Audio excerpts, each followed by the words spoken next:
Hello friends बरायबाय बड' जब enough' official YouTube चेनेलाव आसा खालामो नोंथांमोना गासिबो मोजाङै दङ।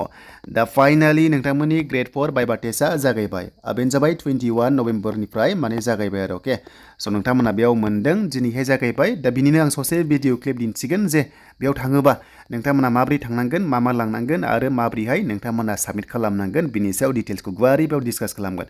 जे नोंथांमोना फार्स्टआव बड' जब इनफ' इउटुब चेनेलाव गोदानै फैदों साबस्क्राइब खालामना ला जेब्लायबो साख्रिनि आपडेट नोंथांमोना बर' रावजों मोननो हागोन। देन ग्रेड 3 अके ग्रेड 3 दायो सोलिगासिनो दङ बिनि लास्ट डेटआ 25 नभेम्बर। दा बिनि पस्टआ 372 आरो बे एग्जामा नोंथांमोननिया जानुवारि एबा फेब्रुवारियाव जानाय चान्सआ दङ आरो एडमिटखौ जों बेयावनो डाउनलड खालामनानै लानो हागोन। दा नोंथांमोना जायफ्रा खालामाखै थाबैनो एप्लाइ खालामदो।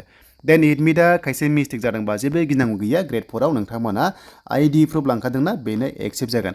दा ओरैबायदि डकुमेन्ट्सआ नोंथांमोना गासैबो डकुमेन्ट्सखौ नोंथांमोना अरिजिनेलखौ लांनांगोन जेरेक्स नायलायाखै अके। स' बेखौ नोंथांमोना लांबानो जाबाय। बेनिफ्राय आइडि प्रुफ नोंथांमोना आधार कार्ड एबा पेन कार्ड नोंथांमोना लांबानो जाबाय। स' बेनिफ्राय गोबांथार कमेन्ट्स खालामदों जे मा रावजों बाइबा टेस्टखौ लानाय जागोन अके। मा रावजों लानाय जागोन बे मोजां माने गोबां कुइसन फैदों आरो बे जाबाय नाम्बार 1 एन्सारा नोंथांमोना बर'जोंनो बेखौ हागोन अके। आरो लोगोसे एडिसनेल नोंथांमोना एसएमएसबो हागोन एसएमएसआबो बेयाव सोलिगोन मानो होनोबा अफिसारा बर'बो दङ आरो हारसाबो दङ थ' बिथांमोना मा लादों आरो। स' बेखायनो ओरैबायदि नोंथांमोना एबिसिडि मोनगोन अके एबिसिडि जास्ट एग्जाम्पल एबिसिडि माने खथा दङ। बेयाव नोंनि रल नाम्बारा बेयाव गोग्लैबा नों बेयाव थांनांगोन जुदि नोंनि रल नाम्बारा बेयाव गोग्लैबा नों बेयाव थांनांगोन। थिग बेबादिनो माने खथा रानदों अके। दा उदालगुरि हिसाबै आं फट' दिन्थिदों उदालगुरि हिसाबै गासै माने 10टा टेबोल गोजौआवबो माने बिल्डिङा गोजौआवबो लादों अके गोजौआवबो लादों देन बिनिफ्राय गाहायावबो बेबायदि लादों आरो अके। स' नोंथांमोना बेबायदि माने लादों एन्ड बेयाव एबिसिडि EFGH बेबायदि थांबाय नोंथांमोना सिरिस वाइसआवहाय रल नाम्बारजों थांनानै गावगाबागाव डकुमेन्ट्स भेरिफिकेसन खालामनांगोन। दा फार्स्टआवनो डकुमेन्ट्सखौ नोंथांमोना भेरिफिकेसन खालामजागोन बेनिफ्रायसो अके जायोबा नोंथांमोनखौ मा पेनेल क'डआव नोंथांमोनखौ लांगोन आरो अके।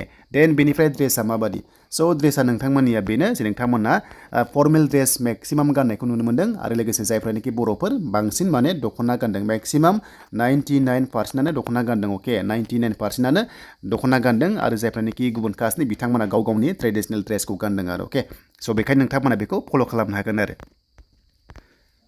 दा बेखायनो नोंथांमोना बेखौ फल' खालामनो हागोन। देन बेनिफ्राय माबायदि कुइसन फैदों दा कुइसना सोनारगोन नोंनि फरायनायनि सायाव जेसेबांनो नोंथाङा गोजौ फरायदों एसेबांनो नोंथांमोनखौ बांसिन गोरा कुइसन सोंदों। सर्सआव मोननाय बायदिबा केन्डिडेटफ्रा बुंनाय बायदिबा क्लास 8 पासनिफ्राय 10 पासनिफ्राय HSनिफ्राय बेनिफ्राय डिग्रिनिफ्राय जि दङ नोंथांमोनखौ फरायनायनि सायावबो सोंदों आरो लोगोसे मेनलि BTC नलेज नोंथांमोनखौबो सोंदों आरो लोगोसे आसाम जिके दा बेबायदि सोंदों आरो लोगोसे नेसनेल इन्टारनेसनेल बेबायदि टाइपनि कुइसन सोंदों आरो जायफ्रा प्रिभियास वार्किं एक्सपिरियेन्स दङ बिनि सायावबो सोंनाय जादों।